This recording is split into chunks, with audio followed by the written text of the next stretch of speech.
Welcome back to my channel simplified maths. દોસ્તો, આપણે chapter 5 ચાલી રહ્યું છે. આજે સ્ટાર્ટ કરું છું એનો ભાગ 6. આપણું સ્વાધ્યાય 5.1 ચાલુ હતું. લાસ્ટ ટાઈમ મેં કહેલું કે આપણે આગળ વધીશું 5.1 પછી, પણ પછી મને એવું થયું કે હજુ આમાં આપણે થોડા દાખલાઓ જોઈએ, એટલા માટે હું આજે આ લેક્ચરમાં પણ સ્વાધ્યાય 5.1 જ કન્ટિન્યુ કરું છું. ઓકે, હવે છેલ્લે મેં તમને આપણે 18 દાખલા સુધી ગયેલા છીએ આમાં, અને ટેક્સ્ટ બુક બધા જ ખુલ્લી રાખજો. 19મો દાખલો છે એ મેં આઈએમપી એવું તમને કહેલું, બરોબર છે. હવે હું છે ને 19મો દાખલો અત્યારે તમને નથી ગણાવતો, પણ આ સ્વાધ્યાય 5.1ના દાખલાઓમાં જઉં એ પહેલાં એક એક્સ્ટ્રા દાખલો ગણું છું. પહેલાં એક એક્સ્ટ્રા દાખલો ગણું છું. હવે એ જે એક્સ્ટ્રા દાખલો છે એ જો તમને આવડી જશે તો તમને 19મો દાખલો જાતે આવડશે. એટલા માટે હું એક્સ્ટ્રા દાખલો ગણાવી રહ્યો છું. ઓકે, દાખલા 19 ને બરોબર છે, દાખલો 19 છે. દાખલા 19માં પણ આ જ દાખલાની રીત લગાવવાની તમારે. ઓકે, આ જ રીત લગાવજો. ઓકે, ખ્યાલ આવે ને? હવે એકચ્યુઅલમાં 19મા દાખલાની રકમ એવી છે દોસ્તો કે એક વિધેય આપ્યું છે gx, અને gx equal to x minus box x આપ્યું છે, અને પ્રત્યેક પૂર્ણાંક માટે અસતત છે એવું સાબિત કરો. તો એની બદલે હું કે એક્સ્ટ્રા દાખલા તરીકે એવું આપું છું કે સાબિત કરો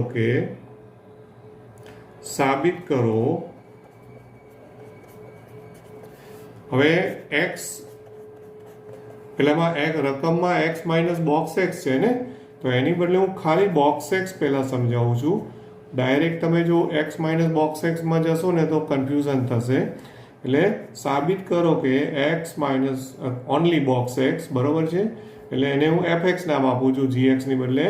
આ વિધેય રાઈટ, અહીંયા જે પ્રશ્ન પૂછ્યો છે ને પ્રત્યેક પૂર્ણાંક માટે અસતત છે, તો આમાં પણ હું એ જ પ્રશ્ન પૂછું છું કે એ પ્રત્યેક પૂર્ણાંક માટે ઓકે અસતત છે, આવું સાબિત કરવાનું છે. ઓકે, હવે એની સાબિતીમાં જઈએ આપણે. રાઈટ, હવે એની જે સાબિતી છે, તો સાબિતીમાં ધારો કે આપણે પ્રત્યેક પૂર્ણાંક સંખ્યા, તો પૂર્ણાંક સંખ્યાને હું કંઈ પણ નામ આપી દઉં કે ભાઈ ધારો કે આપણે જનરલી x બરાબર c લઈએ છીએ, યાદ છે ને? સાતત્ય માટે કયો સંકેત વાપરે છે? c બિંદુ આગળ. તો અહીંયા પણ તમે c લઈ શકો, નો પ્રોબ્લેમ.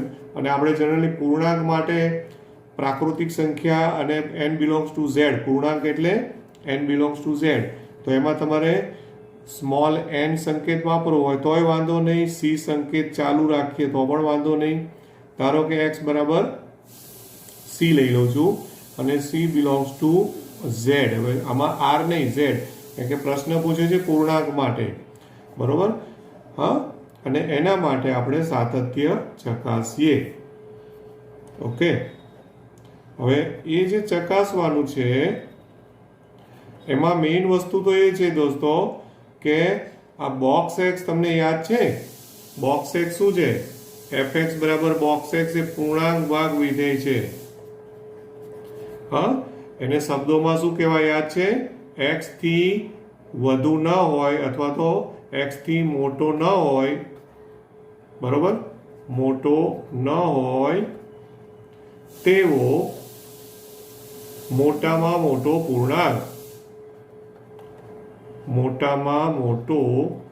પૂર્ણાંક, આવી આપણી મહત્તમ પૂર્ણાંક વિધેયની વ્યાખ્યા છે.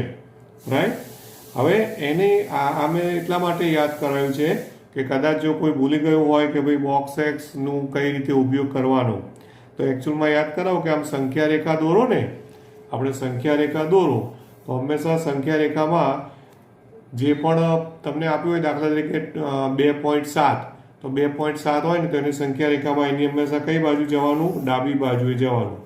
દાખલા તરીકે જો આ 0 1 2 3 એન્ડ સો ઓન -1. આ એટલા માટે દોરી રહ્યો છું કે તમે આવી રીતે વિચારી શકો કે ભાઈ 2.7 અહીંયા આવે તો એની ડાબી બાજુ કયો આવ્યો? 2, એટલે 2 નો આન્સર, આનો બોક્સનો આન્સર 2 થાય. ડાબી બાજુ જ જવાનું, એટલે માઇનસમાં પણ ધ્યાન રાખવાનું. આ બધું ગડબડવાળું કામ છે. ઓકે, ખ્યાલ આવ્યો કે નહીં? રાઈટ. હવે આમાં મારે ધ્યાન શું રાખવાનું એ તમે ખાસ જોઈ લો કે આપણે x બરાબર c માટે સાતત્ય ચેક કરીએ છીએ. એટલે c ની જમણી બાજુનું લક્ષ અને c ની ડાબી બાજુનું લક્ષ, બે લક્ષ મારે વિચારવા પડે. ઓકે, તો જો હવે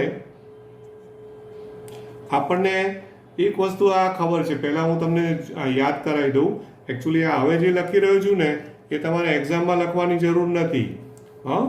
કે માની લો કે 1 less than or equal to x less than 2 હોય તો બોક્સ x નો આન્સર 1 થાય.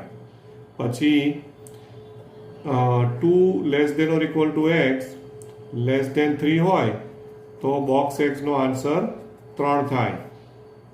ઓકે, પછી માઇનસમાં લઉં, -1 less than or equal to x બરોબર લેસ દેન 0 હોય ને તો એનો બોક્સ x નો આન્સર -1 થાય. 0 less than or equal to x less than 1 હોય તો એનો બોક્સ x નો આન્સર 0 થાય. આમાં શું કરવાનું? જે ડાબી બાજુ હોય ને પૂર્ણાંક, ડાબી બાજુ, કારણ કે સંખ્યા રેખા ઉપર ક્યાં જવાનું? હંમેશા તમારે જો આ બધામાં ડાબી બાજુનો પૂર્ણાંક લેવાનો, એટલે સંખ્યા રેખામાં ડાબી બાજુ જ જવાનું. એટલે ડાબી બાજુ જે સંખ્યા આવતી હોય ને એનો આન્સર. ઓકે, હવે આ મેં એટલા માટે તમને યાદ કરાવ્યું છે, એક્ઝામમાં આ લખવાની જરૂર નથી. આ મેં તમને ખાલી એક સમજણ માટે અથવા તો યાદ કરાવવા માટે લખ્યું છે કે આવી રીતે તમે આપણે ઉપયોગ કરતા હતા મહત્તમ પૂર્ણાંક વિધેયનો. બરાબર છે? ઓકે, ચાલો હવે એને ઉપયોગથી હવે હું પહેલા લઉં સપોઝ કે ભાઈ x ટેન્સ ટુ આપણે x બરાબર c આગળ ચેક કરવું છે ને, તો સપોઝ c પ્લસ લઉં લિમિટ ઓફ fx, તો શું થશે? Limit of fx x tends to c plus. બરોબર, હવે fx બરાબર રકમમાં આપણને શું આપ્યું છે? મેં જે લીધું છે બોક્સ x આપ્યું છે, x tends to c plus. Right. અચ્છા, હવે ઇમ્પોર્ટન્ટ વસ્તુ શરૂ થાય છે. c પ્લસ નો મતલબ શું? એ અહીંયા હું રીઝન લખું છું, પછી આન્સર લખું છું. x tends to c plus એનો મતલબ કે x નું મૂલ્ય c કરતા મોટું છે. બરાબર, x નું મૂલ્ય c કરતા મોટું છે. રાઈટ. હવે c થી મોટું, પણ તમે એક વસ્તુ સમજી શકો છો, c થી મોટું હોય પણ c પ્લસ 1 થી નાનું હોય. આવું હું બોલી રહ્યો છું. x નું મૂલ્ય કેવું હોય? તો કે c થી મોટું હોય, બરોબર, પણ c પ્લસ 1 થી નાનું હોય. હવે આ મેં કેવી રીતે લખ્યું? કોઈ આઈડિયા? કારણ કે તમે કોને અનુલક્ષી રહ્યા છો દોસ્તો? c. x tends to c અને પ્લસ નિશાની શું સૂચવે છે? તમે c ની કઈ બાજુ છો? જમણી બાજુ. માની લો કે c બરાબર મેં 2 લીધા, તો અહીંયા જુઓ 2 પ્લસ એટલે 2 ની કઈ બાજુ છો તમે? જમણી બાજુ છો, એટલે 2 કરતાં મોટું, પણ 3 કરતાં નાનું જ હોય. કેમ? કારણ કે તમે કોની તરફ જઈ રહ્યા છો? 2 તરફ. તમે 2 ને અનુલક્ષો છો, એટલે તમે કોઈ ધારો 3 ની ઉપર હો જ નહીં, ઇમ્પોસિબલ. એટલે તમે 2 ની નજીક જ છો, એટલે 2 થી મોટું પણ 3 થી તો નાનું જ હોય. તો હવે 2 ને તમે c ગણો તો 3 એટલે c પ્લસ 1 થાય કે નહીં? થાય ને? તો આના માટે આનું બોક્સ x કરો તો હંમેશા બોક્સમાં શું કરવાનું? જે પણ અસમતા હોય ને એ અસમતાનો જે ડાબી બાજુ હોય ને પૂર્ણાંક એનો આન્સર. બરોબર, એટલે કે આનો આન્સર શું થાય? બોક્સ x નો આન્સર કેટલો આવે? x tends to c plus નો answer c is equal to c. બરોબર, ખ્યાલ આવે છે? અને આ એનું રીઝન કે કારણ માટે અહીંયા લખી દઉં છું બોક્સ x બરાબર શું થશે? c. એટલે આ એનું આખું બ્રેકેટ અહીંયા કમ્પ્લીટ કરું છું. ઓકે, તો જમણી બાજુનો આન્સર કેટલો આવે દોસ્તો? સી આવ્યો, રાઈટ? જમણી બાજુનું લક્ષ. હવે જેવી રીતે જમણી બાજુનું લક્ષ શોધ્યું એવી રીતે હવે કયું લક્ષ શોધવાનું છે તમારે? ડાબી બાજુનું લક્ષ. બરોબર છે? ઓકે, હવે ડાબી બાજુનું લક્ષ લઉં એટલે કે limit fx x tends to c minus. બરોબર? fx બરાબર તો મેં મોડ x લીધું છે. બરોબર? x tends to c minus. હવે હું એનો જવાબ લખું. જવાબ લખતા પહેલા બ્રેકેટમાં તમને કારણ આપી દઉં છું કે ભાઈ c માઇનસનો મતલબ શું? x tends to c minus, right? એનો મતલબ એ થાય છે કે c કરતાં નાનું. c ની કઈ બાજુ? ડાબી બાજુ, રાઈટ? એટલે x નું મૂલ્ય છે એ c કરતાં નાનું હોય પણ એ c માઇનસ 1 કરતાં તો મોટું હોય જ દોસ્તો. c માઇનસ 1 કરતાં મોટું હોય જ. આ એક ખબર પડે છે કઈ રીતે આવ્યું? કારણ કે તમે c ની કઈ બાજુ છો? ડાબી બાજુ. એટલે c કરતાં નાનું પણ અનુલક્ષો છો કોને? c ને અનુલક્ષો છો. જો c ને અનુલક્ષતા હો તો c ની ખૂબ જ નજીક હો, રાઈટ? તો c ની ડાબી બાજુનો પૂર્ણાંક c માઇનસ 1 છે એના કરતાં તો મોટું જ હોય ને. હા, એ ફરી પાછું તમને અહીંયા સમજાવું. આ એટલા માટે જ મેં સંખ્યા રેખા દોરી છે. ઓકે, હવે માની લો કે આપણે 2 માઇનસનો વિચાર કરો. 2 માઇનસ, તો 2 માઇનસ એટલે 2 કરતાં નાનું. બરોબર? એટલે તમે આ બાજુ છો 2 કરતાં નાનું અહીંયા, પણ અનુલક્ષો છો તો 2 ને. એટલે 2 કરતાં નાનું હોય તો 1 કરતાં તો મોટું જ હોય ને. આ બાજુ અહીંયા હોવાની કોઈ શક્યતા ખરી? x નું મૂલ્ય ઇમ્પોસિબલ, કારણ કે તમે આ કોને અનુલક્ષી રહ્યા છો? 2 ને અનુલક્ષી રહ્યા છો. બરોબર કે નહીં? ઓકે, એટલે 1 અને 2 ની વચ્ચે હોય તો 1 અને 2 ની વચ્ચે હોય તો એનો આન્સર કેટલો આવે? 1 આવે. હવે જુઓ, આ 2 ને તમે c ગણો તો આ c માઇનસ 1 થયું કે નહીં? આ 2 અને આ 2 ઓછા 1, આ c અને આ c માઇનસ 1, રાઈટ? હવે જો સંકેતોમાં જ્યારે લખવાનું આવે ને તો આંકડાઓમાં ફટાફટ સમજણ પડે, પણ જ્યારે આપણે સંકેતોમાં લખવાનું આવે ને ત્યારે જ લોચા પડતા હોય છે, રાઈટ? એટલે આ ધ્યાન રાખજો ખાસ. એટલા માટે મેં 19મો દાખલો નહીં ગણાવ્યો. મેં પહેલાં ખાલી બોક્સ એક્સ સમજાયું, કારણ કે બોક્સ એક્સ ખબર પડશે ને તો 19મો દાખલો એમને આવડશે. ઓકે, તો માટે બોક્સ એક્સનો આન્સર કેટલો થશે? c માઇનસ 1 આન્સર આવશે. એટલે આનો આન્સર કેટલો આવ્યો? c માઇનસ 1 આવ્યો કે નહીં? રાઈટ? તો એનો મતલબ શું થયો? જો ડાબી બાજુનું લક્ષ અને જમણી બાજુનું લક્ષ બંને અલગ અલગ આવ્યા. હા, તમે જુઓ કે limit of fx x tends to c plus is not equal to limit of fx x tends to c minus થયું કે નહીં? બરોબર, રાઈટ? હા, એટલે આમ જોવા જાય તો શું થયું કહેવાય? લક્ષનું અસ્તિત્વ જ નથી એવું થયું. બરાબર કે નહીં? તમે શું કહી શકો આના ઉપરથી? કે માટે x બરાબર c આગળ, બરોબર છે, લક્ષનું અસ્તિત્વ એટલે કે limit of fx x tends to c મળતું એટલે અસ્તિત્વ નથી. બરોબર? નું અસ્તિત્વ નથી. અને એનો મતલબ શું થયો? અને c બિલોંગ્સ ટુ તો આપણે z લીધું છે. હા, માટે for all x is equal to c belongs to z આગળ f વિધેય કેવું છે? f વિધેય કેવું થયું? અસતત છે. ઓકે, ખ્યાલ આવે ને? કારણ કે લક્ષનું અસ્તિત્વ જ નથી એટલે સતત નથી. બરોબર છે? અસતત છે અથવા તો સતત નથી. ઓકે દોસ્તો, રાઈટ?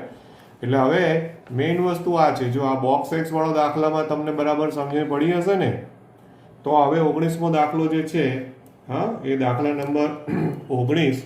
હવે મેં ગઈ વખતે IMP-માં આપેલું, તો અત્યારે હું દાખલા નંબર 19 ફરીથી કહું છું કે જો ઉપરનો દાખલો બરાબર સમજ્યા હશો અને તમારી પાસે કંઈ રેફરન્સ બુક હોય, હા, કોઈ પણ પબ્લિકેશનની, BSR કે કુમાર પ્રકાશન, તો એમાંથી હવે તમને આઈડિયા આવશે કે એ લોકોએ કઈ રીતે સાબિત કર્યું છે. Okay, right? એટલે 19મો ખાસ ગણજો હો. હા, આ IMP-માં જ છે. બરોબર?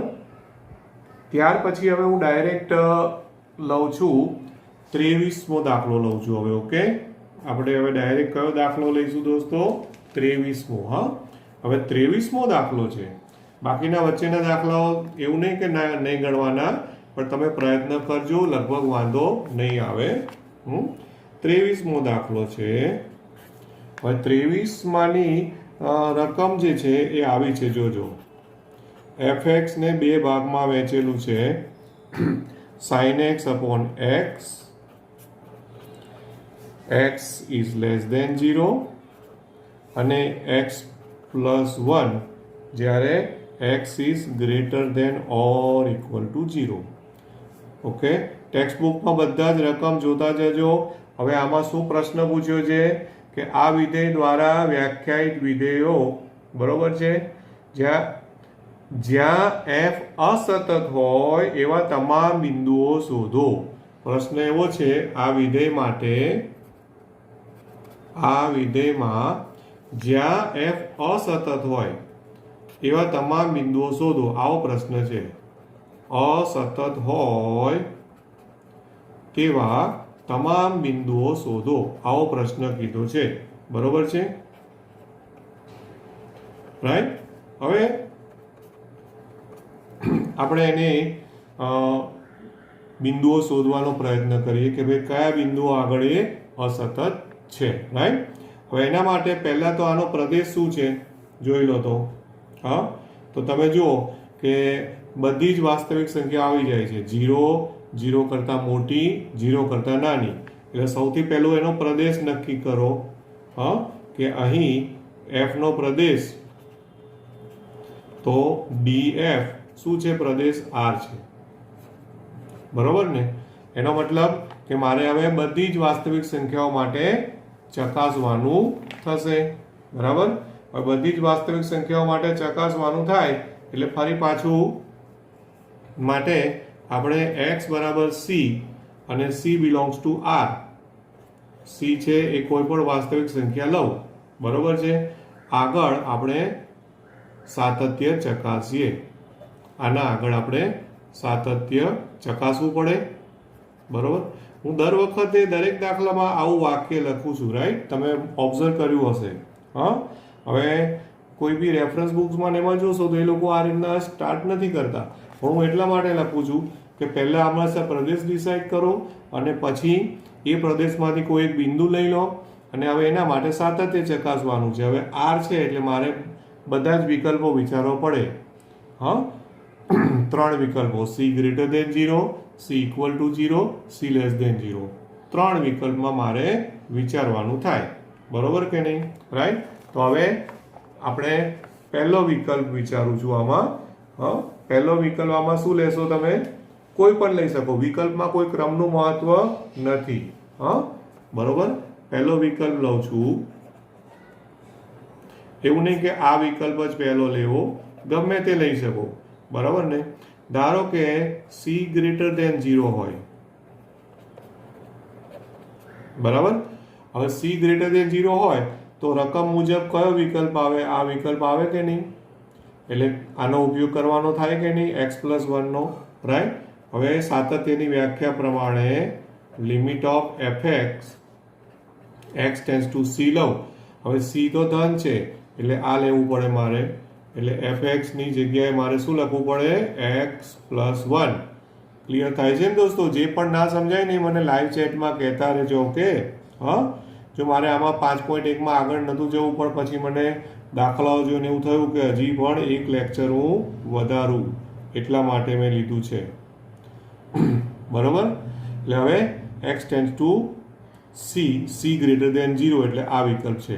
પણ આપણે મૂકવાનો તો c જ છે આમાં દોસ્તો. એટલે આન્સર કેટલો આવ્યો? c પ્લસ 1 આવ્યો કે નહીં? બરોબર? હવે સાતત્યની વ્યાખ્યા પ્રમાણે limit of fx x tends to c નું જે આન્સર આવે અને હવે શું શોધવાનું? f of c. હવે શું શોધવાનું છે? f of c. f of c પણ આટલું જ આવવું જોઈએ. ઓકે? રાઈટ? હવે જોઈએ f ઓફ c. હવે જો f ઓફ c માં પાછું યાદ રાખજો કે c તો ગ્રેટર દેન 0 છે એટલે આનું આ જ લેવાનું છે. એટલે f ઓફ c નો આન્સર પણ c પ્લસ 1 જ આવવાનું છે ને? પણ એ લખીને બતાવવું પડે. મોઢે થઈ ગયું એટલે લખી કાઢો એવું નહીં. બરોબર? ઓકે? એટલે તથા એફ ઓફ સી, તો F of she is equal two પણ સી પ્લસ 1 જ થાય, કારણ કે સી ગ્રેટર દેન 0 છે. બરોબર. માટે તમે જુઓ કે આ વિકલ્પ માટે શું થયું, limit of F x x tense two she is equal to f of C સાબિત થયું. બરોબર છે, આ વિકલ્પ માટે થયું. એનો મતલબ કે ફોર ઓલ એક્સ બરાબર સી ગ્રેટર દેન 0 માટે એફ સતત છે. ઓકે દોસ્તો, ક્લિયર થાય છે આટલું? રાઈટ. હવે લઉં છું વિકલ્પ 2. હા, વિકલ્પ નંબર 2. હવે વિકલ્પ 2 માં ધારો કે આપણે લઈએ કે ભાઈ જો આપણે સી ગ્રેટર દેન 0 ની બદલે હું શું લઈ લઉં, હવે સી લેસ દેન 0 હોય તો ફરી પાછી સાતત્યની વ્યાખ્યા લગાવો. ઓકે, તો કે ભાઈ limit of F x x tense two she is equal two, હવે સી લેસ દેન 0 એટલે આમાંથી કયો વિકલ્પ લેવાનો થશે, લેસ દેન 0 વાળો વિકલ્પ લેવાનો થાય દોસ્તો. બરાબર છે, દેખાશે તમને સ્ક્રીન પર. લેસ દેન 0 એટલે આ રહ્યું, હા, લેસ દેન 0.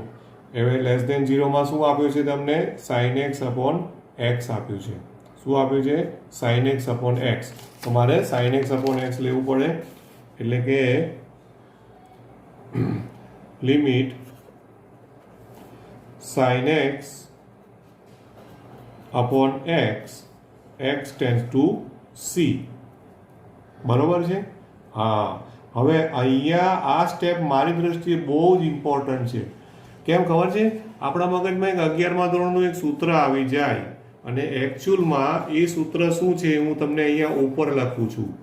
હા, 11મા ધોરણનું એક સૂત્ર હતું, યાદ કરજો કે limit of sine x upon x x tense to 0 equal to 1. જેવું સાઇન છે ને એવું ટેનનું પણ હતું, યાદ છે કે નહીં? Ten x upon x x tense to 0 પણ 1 થાય. બંનેનો આન્સર 1 છે. અત્યારે મારે ટેન નથી જોવાનું, મારે સાઇન જોવાનું છે. રાઈટ. હવે થાય છે એવું કે હોશિયાર છોકરાઓ પણ થાપ ખાઈ જાય છે. શું કે સાઇન એક્સ અપોન એક્સ આવે ને એટલે પેલું આખો વેચી મગજમાં 1 આવી જાય. હવે અહીંયા ઇઝ ઇક્વલ ટુ 1 ના લખાય, કારણ કે જો ઇઝ ઇક્વલ ટુ 1 લખવું હોય તો એક્સ ટેન્સ ટુ 0 હોવું જોઈએ. શું હોવું જોઈએ? X tense to 0. જ્યારે અહીંયા શું છે, એક્સ ટેન્સ ટુ સી છે અને સી લેસ દેન 0 છે દોસ્તો. સી બરાબર 0 નથી. આ વિકલ્પ 2 માં સી એ 0 કરતાં નાનું છે. એનો મતલબ કે આ સૂત્ર અહીં લાગુ પડતું નથી. ઓકે, તો મારે સિમ્પલી એક્સ ની જગ્યાએ સી મૂકવાના થાય, એટલે કે સાઇન સી અપોન સી. આ એનો આન્સર. બસ આનાથી આગળ કોઈ સાદુરૂપ આપી શકાય નહીં. આ બહુ ધ્યાનમાં રાખજો, આ બહુ ગડબડવાળું સ્ટેપ છે. બરોબર કે નહીં? ફરી વાર યાદ કરાવું, 11મા ધોરણમાં કે લિમિટના જે સૂત્રો આવ્યા હશે ને એમાં આના બરાબર 1 એવું આવેલું છે, એટલે આપણા મગજમાં એ ભૂલથી આવી જ જાય. ઓકે, પણ એ અહીંયા એપ્લાય ના કરી શકો, બીકોઝ એક્સ ટેન્સ ટુ 0 નથી, એક્સ ટેન્સ ટુ સી છે. અચ્છા, હવે ઉપરાંત હવે એફ ઓફ સી ચેક કરો. એફ ઓફ સી, હા, એફ ઓફ સી એટલે પાછું સી તો આપણે લેસ દેન 0 જ લીધું છે, એટલે લેસ દેન 0 નો વિકલ્પમાં તો વિકલ્પ તો આનો આ જ છે, અને એમાં એક્સ બરાબર સી મૂકવાનું, એટલે એ પણ સાઇન સી અપોન સી થવાનું છે. ટેક્સ્ટ બુકમાં રકમમાં જોઈ લેજો, સી લેસ દેન 0 છે. વિકલ્પ કયો છે આપણો દોસ્તો? C less than 0. ઓકે, એટલે બંને આન્સર સરખા આવ્યા કે નહીં? ખ્યાલ આવ્યો ને? હા, જો આ આન્સર અને આ આન્સર બે સરખા આવ્યા કે નહીં? બરાબર ને? રાઈટ. અને માટે શું થયું? ફરી પાછું સતત થયું કે નહીં? હા, એટલે પાછું એ આખું પેલું લખવું પડે. શું કે ભાઈ limit of F x x tense two she is equal to f of C. આ થયું, અને એનો મતલબ ફોર ઓલ એક્સ બરાબર સી લેસ દેન 0 માટે એફ સતત છે. Okay right. હવે ત્રીજો વિકલ્પ આવશે દોસ્તો, વિકલ્પ નંબર 3. ઓકે, વિકલ્પ 3. હવે વિકલ્પ 3 માં શું લેશો? હવે જો c = 0 હોય, વિકલ્પ 3 શું લેવાનો છે દોસ્તો? જો c = 0 હોય તો. હવે c બરાબર 0 હોય, હા, તો હવે આમાં પ્રોબ્લેમ શું થાય કે રકમમાં જુઓ કે રકમ પ્રમાણે x > 0 ને x < 0 છે. તો જ્યારે હું c બરાબર 0 માટે લઉં છું તો આમાં મારે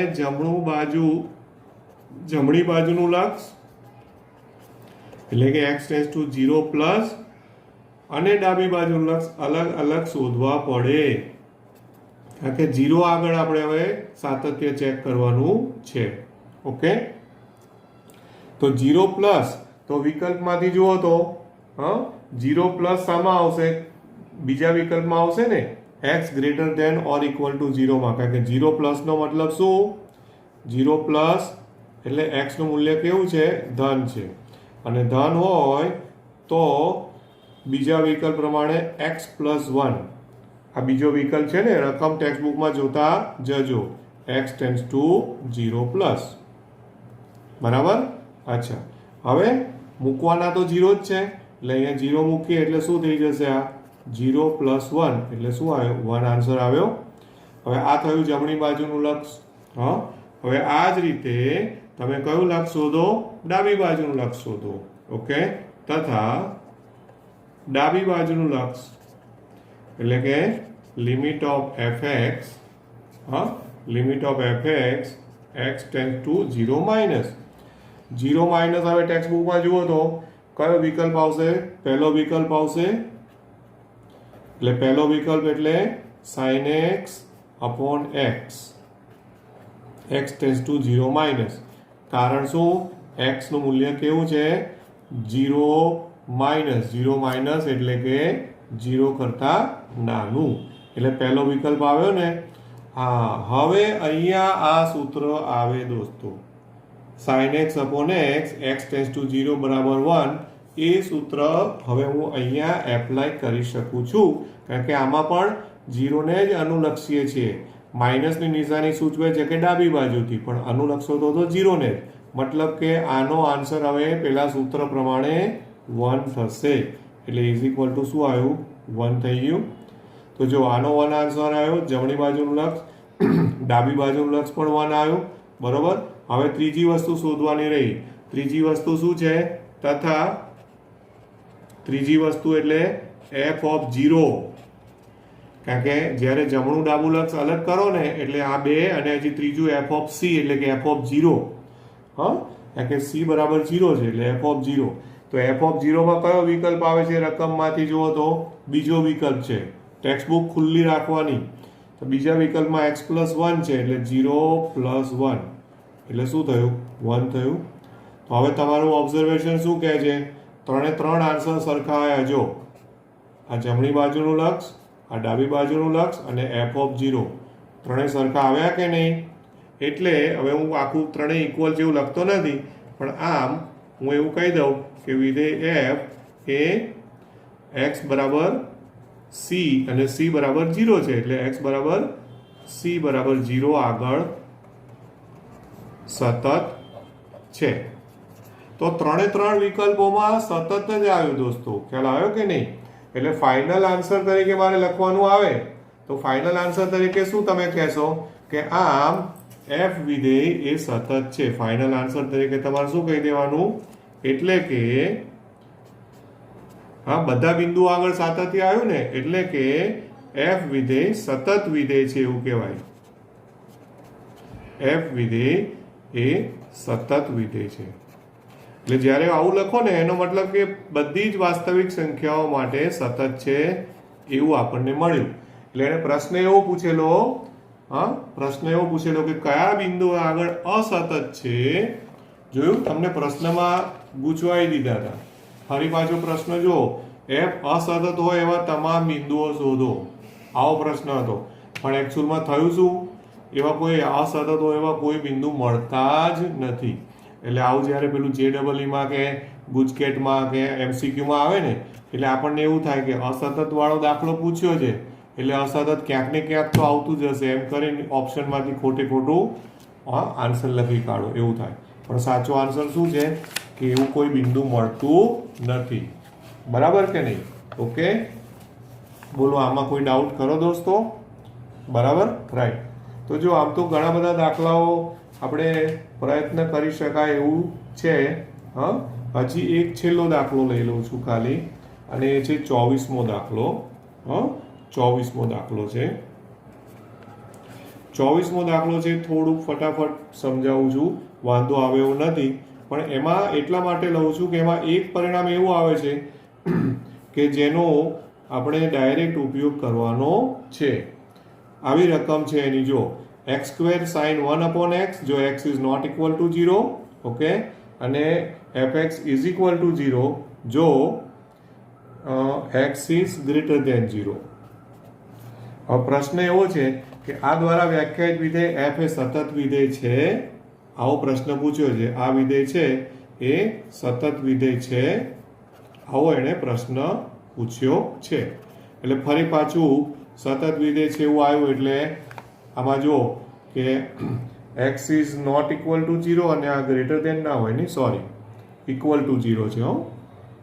અને શું લેજો? ઇક્વલ ટુ 0, કારણ કે નોટ ઇક્વલ ટુ 0 અને ઇક્વલ ટુ 0 એટલે આમાં પણ હવે એનો પ્રદેશ જુઓ તો તમે, તો પ્રદેશમાં બધી વાસ્તવિક સંખ્યાઓ આવી જાય છે કે નહીં? બરાબર છે. તો ફરી પાછું આમાં પણ વિકલ્પો પડવાના.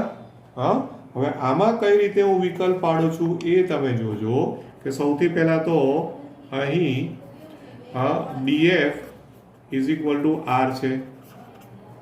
બરાબર છે. હવે આમાં છે ને બે જ વિકલ્પ પાડીએ છીએ, બે જ વિકલ્પ. જોજો, પહેલો વિકલ્પ એક કે માની લો કે x is equal to c not equal to 0 છે. આપણે પેલું વાક્ય એક મેં અહીંયા વચ્ચે લખ્યું નહીં. શું?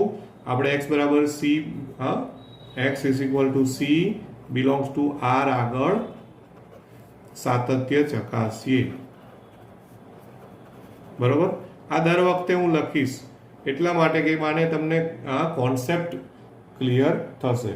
હવે જો x બરાબર c એટલે કે c નોટ ઇક્વલ ટુ 0 હોય, ઓકે, તો હું જ્યારે એનું લક્ષ્ય શોધું, limit of fx x tends to c. હવે c નોટ ઇક્વલ ટુ 0 છે. જો મને આ વિકલ્પ જોઈને આઈડિયા આવ્યો કે c નોટ ઇક્વલ ટુ 0 લઉં તો આનો ઉપયોગ કરાય કે નહીં? x² sin 1/x નો ડાયરેક્ટ, એટલે કે limit x² sin 1/x x tends to c કરાય. બરોબર છે, રાઈટ. હવે આમાં x ની જગ્યાએ c જ મૂકવાના, અને c તો 0 નથી એટલે 1/x માં 1/c મૂકો તો પણ કોઈ પ્રોબ્લેમ નથી, અવ્યાખ્યાયિત ના થાય, કારણ કે c શૂન્યેતર છે, રાઈટ. મતલબ કે તમે આનો answer direct c² sin 1/c લખી શકો છો, નો પ્રોબ્લેમ. બરોબર કે નહીં? ઓકે, હા. તથા હવે તમે જુઓ કે f ઓફ c લઉં, સાતત્યની વ્યાખ્યા જ યાદ રાખવાની છે. જેને સાતત્યની વ્યાખ્યા મગજમાં બેસી ગઈ એને ખબર પડે કે સર શું કરી રહ્યા છે. તો f ઓફ c, તો એમાં પણ પાછું આપણો વિકલ્પ શું છે? c નોટ ઇક્વલ ટુ 0 છે. એટલે f ઓફ c માં પણ પાછું મારે આ પહેલું આ જ લેવું પડે, x નોટ ઇક્વલ ટુ 0 જ લેવું પડે. એટલે એનો આન્સર પણ c² sin 1/c થાય. તો જો બંને આન્સરો સરખા આવ્યા કે નહીં? આ બંને સરખા આવ્યા કે નહીં? અને એનો મતલબ શું થયો કે માટે તમે શું કહી શકશો કે વિધેય f એ x બરાબર c નોટ ઇક્વલ ટુ 0 આગળ સતત છે. કહી શકો આવું? બરાબર કે નહીં? ઓકે. હવે બીજો વિકલ્પ લઉં છું. બરાબર છે. વિકલ્પ નંબર 2. વિકલ્પ 2 માં લઉં છું કે ભાઈ જો c is equal to 0, x બરાબર c નોટ ઇક્વલ ટુ 0 હતું, એની બદલે c ઇઝ ઇક્વલ ટુ 0 હોય તો શું થાય? ઓકે. હવે c ઇઝ ઇક્વલ ટુ 0 હોય ને, તો હવે ધ્યાન આપવાનું છે. આમાં એક પરિણામ એવું આવે છે જેને આપણે સાબિતી વગર હાલ પૂરતું સ્વીકારીને તમારે જવાબ લખવો પડશે. ફરી પાછું તમે limit of fx x tends to c લો, બરાબર છે. હા, હવે c બરાબર 0 છે, રાઈટ. હવે c બરાબર 0 હોય એટલે તમારે શું કરવું પડશે? એકચ્યુઅલી અહીંયા 0 લેવું પડશે. હો, બરાબર છે. c બરાબર 0 એટલે x ટેન્સ ટુ શું લેવું પડે? 0 લેવું પડે. અચ્છા, હવે લક્ષનો કોન્સેપ્ટ આવ્યો. ધ્યાન આપજો કે x ટેન્સ ટુ 0 નો મતલબ x એ 0 ને અનુલક્ષે છે, અને 0 ને અનુલક્ષે છે એટલે ક્યારે 0 થાય નહીં, ક્યારે 0 થાય નહીં. એટલે એનો મતલબ એ કે x નોટ ઇક્વલ ટુ 0 કહેવાય. એટલે મારે ફરી પાછું કોનો ઉપયોગ કરવો પડે? આનો જ ઉપયોગ કરવો પડે. x સ્ક્વેર સાઇન 1/x નો જ ઉપયોગ કરવો પડે. ઓકે, અને રીઝનમાં હું શું આપું? બ્રેકેટમાં, કારણ કે x ટેન્સ ટુ 0 નો અર્થ x is not equal to 0 થાય. સમજી લેજો, આ લક્ષનો કોન્સેપ્ટ હતો 11મા ધોરણમાં, તમે શીખેલા છો, અને એટલે આપણે પાછું આનો ઉપયોગ કર્યો. x is not equal to 0 નો ઉપયોગ કર્યો, રાઈટ દોસ્તો. અચ્છા, હવે આમાં x ની જગ્યાએ તમારે શું મૂકવાનું છે? 0 મૂકવાનું છે. હવે એકચ્યુઅલમાં એને છે ને બે ભાગમાં વહેંચે છે એ લોકો, અને એને આ રીતે ગણવાનું. જોજો, આ બહુ જ ઇમ્પોર્ટન્ટ સ્ટેપ છે. x સ્ક્વેરના બે ભાગ કરી દો, લિમિટ ઓફ x અને limit of x sine 1/x. x tends to 0, x tends to 0. x square હતું ને જે રકમમાં, એના બે ભાગ કરી દીધા છે. ઓકે દોસ્તો, હવે આ બહુ અગત્યનું સ્ટેપ છે. હા, સાંભળી લેજો, this is very important step. Okay, હા. હવે આમાં x ટેન્સ ટુ 0 એટલે આ તો 0 મૂકવાના, અને આ જે છે ને એનો આન્સર પણ 0 થાય છે દોસ્તો. અને એ છે ને એકચ્યુઅલમાં સેન્ડવિચ પ્રમેયને એની મદદથી, અને બીજું એક પરિણામ છે, એ પરિણામની મદદથી આવે છે, જે અહીંયા તમે ડાયરેક્ટ લખી શકો છો. કોઈ રિઝનિંગ નહીં આપો તો ચાલશે, તમારે 0 ગુણ્યા 0 એવું લખી દેવાનું, અને બ્રેકેટમાં આ તમારે કહી દેવું પડે કે ભાઈ આનો આન્સર પણ 0 થાય છે. એ છે ને એક આપણે લક્ષમાં ને એમાં સેન્ડવિચ પ્રમેય, અને બીજું એક પરિણામ છે, એ પરિણામની મદદથી એ લોકોએ આની સાબિતી આપેલી છે. એ આખી સાબિતી અહીંયા તમારે કોપી કરવાની જરૂર નથી. આનો આન્સર 0 થાય છે એ તમારે લખી કાઢવાનું. એટલે ઇઝ ઇક્વલ ટુ ફાઇનલી કેટલો આવ્યો? 0 આવ્યું, બરોબર. અચ્છા, તો limit fx x tends to 0, એનો આન્સર કેટલો આવ્યો? 0 આવ્યો, બરોબર. તથા હવે f ઓફ 0 શોધો. તો f ઓફ 0 તો રકમમાં આપેલું જ છે દોસ્તો. f ઓફ 0 બરાબર તો 0 રકમમાં જ છે. જો આનો ઉપયોગ હજી સુધી થયો જ નથી, આ પહેલી વાર ઉપયોગ થયો, બરોબર. એટલે f ઓફ 0 બરાબર 0, આ તો આપેલું જ છે. તો જો બંને આન્સરો સરખા આવી ગયા કે નહીં? હા, ખ્યાલ આવે ને? આ બંને આન્સરો સરખા આવ્યા, અને એનો મતલબ શું થઈ ગયો ફાઇનલી? આમ, બરોબર છે. તમે શું કહી શકશો કે વિધેય f એ x બરાબર 0 આગળ પણ સતત છે. તો આનો મતલબ કે એણે પ્રશ્ન એવો પૂછેલો કે આ વિધેય સતત છે, આવો પ્રશ્ન પૂછેલો હતો ક્વેશ્ચનમાં. સતત વિધેય છે, તો શું જવાબ આવ્યો એનો? હા, સતત વિધેય છે, કારણ કે c નોટ ઇક્વલ ટુ 0 માટે પણ સતત થયું, અને c ઇક્વલ ટુ 0 માટે પણ સતત થયું. એટલે ફાઇનલી તમારે શું કહી દેવાનું? ફાઇનલ આન્સર અહીંયા ઝીણા અક્ષરે લખું છું કે માટે f એ સતત વિધેય છે. ઓકે દોસ્તો, તો જો આવી રીતે આમાં તો જેટલા ગણીએ એટલા ઓછા, રાઈટ. તો હવે પ્રયત્ન કરજો સ્વાધ્યાય. હા, જે પણ તમને લાગે ડાઉટ્સ તો મને કહેતા રહેજો. હા, ઘણા બધા દાખલાઓ મેં પ્રયત્ન કર્યા છે ગણવાના. હવે નેક્સ્ટ સેશનમાં આપણે આનાથી 5.1 થી આગળ જઈશું. એસાઇનમેન્ટમાં સ્વાધ્યાય કમ્પ્લીટ કરવાનો પ્રયત્ન કરજો. Thank you very much. Have a nice day. Bye bye.